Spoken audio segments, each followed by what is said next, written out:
Hi everybody, it's Nick here from AI TV. We're broadcasting live from AI Expo Africa 2022, the 5th anniversary edition, and our grand return to in-person events. It's been an awesome couple of days. We're coming to the end now, but I'm joined by Mixo from Geekulcha, the CEO. I think, CEO? Yeah. That's correct. And we met, I think, in the 2018. It was our first event. The first one in Cape Town. 2018. Yeah, definitely the first I think it was through the Red Bull. Yeah, Red Bull basement. And I hadn't really heard about Geekulcha, and I was starting to learn about what you were doing with hackathons and young people. So, welcome to the show, Misha, and tell us a little bit more about you and what you do. And we're 5 years on, so So Geekulcha is a tech platform for connecting young people to the world of technology, basically giving them exposure to things that they might not be generally exposed to, especially university students. There has some bit of limitations in what university can offer them.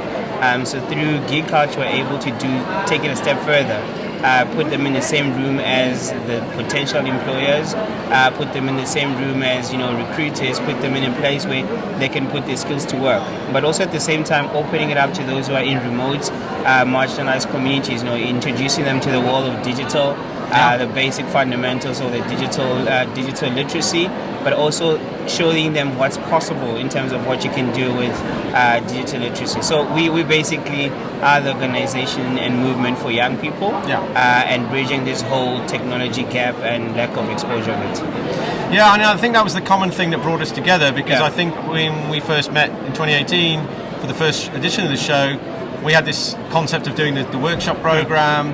And I think we had a couple of sponsors for the workshops. I think it was Microsoft and Intel were doing a couple of them, and I can't even remember the other two. But the ambition that we've always had, very similar to yours, that a lot of young people don't necessarily even get involved in these kinds of communities because either they're a little bit nervous, they don't want to get embarrassed, they feel they need to have a PhD in computer science. No, definitely. Or maybe there's a price point problem for them that they can't afford a ticket, or there's a barrier. It might even be that it's just a transport problem for them. So I think what we've tried to do, we share the same philosophy of we make it zero cost for the workshop, the guys to come, the guys and girls. We want to give them some inspiration, so we want them to see this event and realise that this is maybe the first step in a new career, a new direction. So in a way, we're kind of in the same space, right? Yeah, no, definitely. I think that's I was having a couple of conversations with people around, and that was the talk in terms of it's great to have young people exposed to this because as you said, those limitations and barriers are some of the reasons why some of them don't come in. And one of them was basically saying it's very important that they become here. Besides the learning, you get to learn to know more of the potential companies that could hire you. That's right. I know some companies we've spoken to now are looking for talent. So it's not just the getting exposure in terms of learning, it's that exposure in terms of job opportunities as well. And we definitely need such platforms. I think there's been some great things being shown here as well. And that's where, sometimes as a young person, you don't want the academic side of things only. You want to see things in real life. Real world. Yeah, exactly. They open your mind to this is possible. They open your mind to there are people actually doing this in my area, So even your thinking level is different. Yeah, look, I mean, we found at the workshops, we've had feedback saying it has been life-changing for some of the attendees, and obviously, it's really heartwarming to do that. But going back to what you're about, I mean, you guys tend to do a lot of hackathons. I'm always looking at Instagram, and you always seem to be either traveling or going to another hackathon. I mean, maybe explain a little bit more about what you guys do. So hackathons is really, for those who might not be aware, it's a coming together of like-minded people. Doesn't necessarily have to be techies. It could be from tech, journalism, media, designers, just people that are able to come together and address a particular challenge or particular problem. So they're given a problem, they're given that challenge, and they have to solve it within a given time frame. It could be 2 days, 3 days, or even longer. They come up with solutions, and the main thing is address the problem, but use technology to address that particular problem. So the key thing is always to first address the problem, then embed it with technology. It could be technology of any type.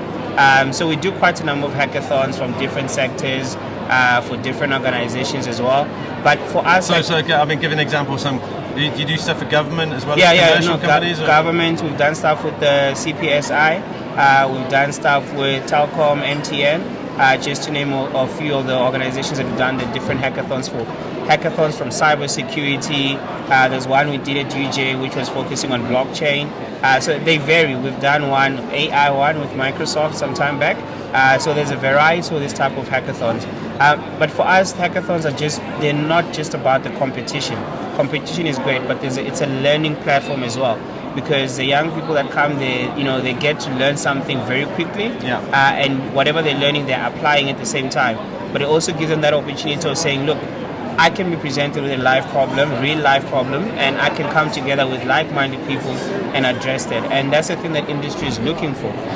Industry is looking for people that have some bit of experience, and you can actually document that and say, well, I worked on a particular project, my role within this particular team was to do 1, 2, 3, and this is the end result.